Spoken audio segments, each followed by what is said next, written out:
The night everything changed began with a single question hanging in the air like a held breath, heavy enough to bend the future.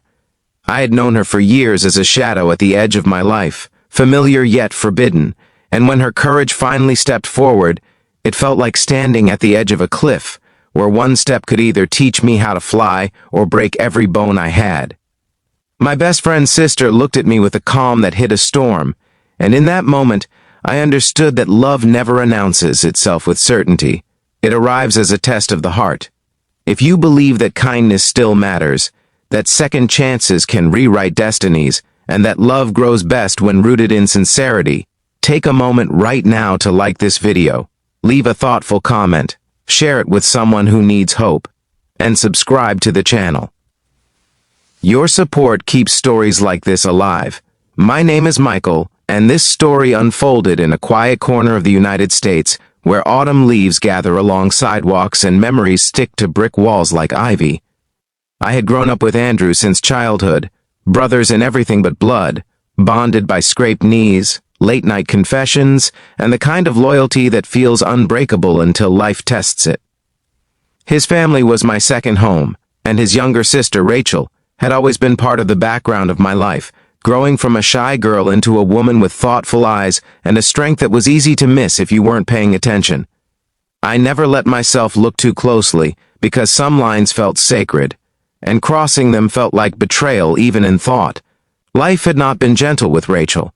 She carried the quiet weight of disappointment from relationships that never saw her fully, from dreams deferred because she put others first, and from a father who taught her faith through action more than words. She volunteered at church, worked long hours at a local clinic, and still found time to care for her mother after illness left its marks. I admired her from a distance, the way one admires a lighthouse without intending to sail toward it. Meanwhile, my own heart was recovering from a long relationship that ended without closure, leaving behind a fear of promises and a suspicion of happiness. The day she asked me to go out with her did not feel dramatic to anyone else. The sky was ordinary, the air smelled of coffee and fallen leaves, and life moved on around us without pause. Yet inside me, everything fractured. I felt the pull of curiosity and warmth clash with the weight of loyalty and fear. I knew Andrew trusted me with his life, and I wondered if this would feel like a violation of that trust, even if his sister's feelings were genuine. I responded with honesty shaped by restraint, believing deeply that love always starts from the heart and never from impulse. That belief became my shield, my compass, and my excuse to slow down. What followed was not romance in the traditional sense, but a careful, patient unfolding. Rachel did not retreat, nor did she push. She respected my hesitation, and in doing so, showed me a kind of love that did not demand ownership. We spent time together in public spaces, at community events, church gatherings, and volunteer drives, always aware of the line between affection and propriety. The challenge was not the world's judgment, but my own doubts. I wrestled with questions late into the night, wondering whether protecting a friendship meant denying a deeper truth, or whether love that asks for courage is worth the risk. Andrew eventually sensed the shift, because real friendships feel changes before words explain them. When he learned about his sister's feelings and my cautious response, the air between us grew tense. He did not accuse, but his silence spoke loudly. I felt the burden of potentially losing the person who had stood by me through every failure and success. Faith became my refuge during this time.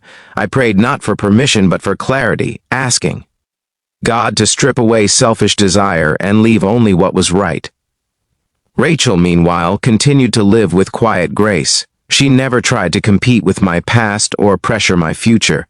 She spoke through actions, through kindness offered without expectation, through patience that taught me more about love than passion ever had. Slowly, my fear began to loosen its grip. I realized that honoring Andrew did not mean denying Rachel's heart, and that true friendship could survive honesty if approached with humility. The turning point came during a community outreach trip after a devastating storm hit a nearby town. We worked side by side, clearing debris, offering food, and listening to stories of loss and resilience. In the midst of destruction, I saw how Rachel comforted strangers with genuine compassion. how her faith translated into service, and how my heart responded not with fear, but with peace. Love, I learned, does not shout. It settles gently and feels like home. When I finally spoke to Andrew with complete honesty, the conversation was heavy but necessary. I admitted my feelings, my hesitation, and my respect for his role in my life.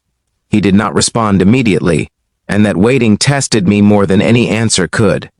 Days later, he surprised me with quiet acceptance, reminding me that love rooted in integrity honors everyone involved. Our friendship bent, but did not break, strengthened by truth instead of secrecy. As Rachel and I allowed our relationship to deepen, challenges remained, balancing family dynamics, personal insecurities, and the expectations of others required constant communication and prayer. Yet every obstacle taught us patience. Love grew not as a dramatic flame, but as a steady light, illuminating flaws without condemning them and celebrating growth without arrogance. Near the end of this journey, I understood that love always starts from the heart because the heart knows when something is real, even when the mind resists. It is where faith and courage meet, where kindness becomes a decision, and where second chances are born. Rachel taught me that waiting does not weaken love, it refines it. If this story has stirred something inside you, if it has reminded you that love can be gentle, faithful, and worth protecting, I invite you to engage with this video. Your likes, shares, and subscriptions help spread messages of hope to hearts that may need it today. Before this story closes, please leave a comment sharing whether you believe love should be patient and rooted in faith. Your words might encourage someone reading silently. In the end, love did not arrive as a dramatic rescue or a sudden miracle. It came as a choice made daily, grounded in respect, faith, and the courage to honor both friendship and romance. And in choosing that path, I found not only love but a deeper understanding of what it means to live with an open heart.